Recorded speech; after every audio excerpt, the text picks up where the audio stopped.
Je suis ravie de vous retrouver pour vous partager encore une fois les mystères de l'écoute. Et aujourd'hui, je voudrais vous parler du rapport qu'il y a entre notre écoute et notre voix, parler ou chanter.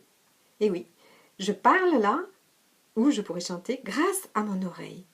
Parce que l'oreille est reliée au cerveau, au larynx, au corps tout entier. Et c'est comme ça qu'on apprend à parler.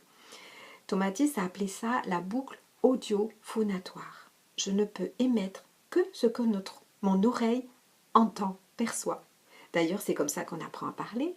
C'est comme ça que les bébés sont informés de la langue maternelle, de toutes ces vibrations dans le ventre de la maman. Et que quand ils naissent, un petit bébé arabe va peut-être dire arre dans son babillage et un petit enfant anglais va plutôt dire arrow. Et tout le long de notre vie, on apprend comme ça à classer tous les petits sons.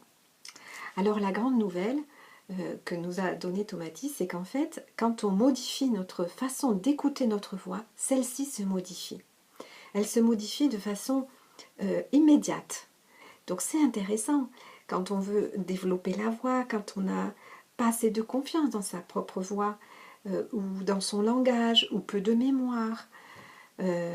Alors, dans le test d'écoute qu'il a mis au point, on peut voir tout ça, on peut voir la qualité de centrage, de soutien de la voix, son volume, sa force, on peut voir sa richesse harmonique, sa richesse mélodique, mais aussi tous les empêchements finalement, qui sont bien souvent en lien avec des difficultés relationnelles.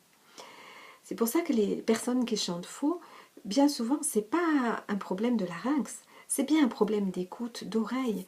C'est qu'ils ont du mal à trouver les repères à l'intérieur d'eux en termes de aigu grave. Ils ont du mal à sentir que ça monte et que ça descend en gros. Et ça pourquoi ? Eh bien parce qu'il y a comme un floutage pour acquérir ces repères-là. Et ces floutages entre soi et le monde, mais aussi entre soi et soi finalement, c'est comme un filtre qui vient de difficultés psycho-affectives. Alors quand on travaille sur l'oreille, quand on la stimule, ces filtres peuvent effectivement s'enlever et ça c'est déjà une bonne nouvelle. L'autre bonne nouvelle, c'est qu'on peut aussi améliorer sa voix grâce à des exercices que je vais présenter dans la prochaine vidéo. Et l'écoute de sa voix permet non seulement de se sentir, mais aussi d'avoir une forme de sécurité, de stabilité à l'intérieur de soi. Ça donne des repères. La voix, elle est vraiment comme un baromètre. On peut aussi voir, et vous pouvez le remarquer vous-même, si on s'écoute davantage par l'oreille droite ou davantage par l'oreille gauche. Les personnes qui s'auto-écoutent très très à droite, ils peuvent avoir une voix très très consonante comme ça. C'est vraiment un peu dur, avec beaucoup de structure. On voit ça chez des politiciens par exemple. Et puis au contraire, de l'autre côté, c'est des voix beaucoup plus voyellisantes, beaucoup plus chantantes comme ça, mais finalement qui manquent beaucoup de structure. Un peu comme des voix d'hôtesse de l'air qui cherchent à nous rassurer. Finalement, la voix est comme notre signature identitaire.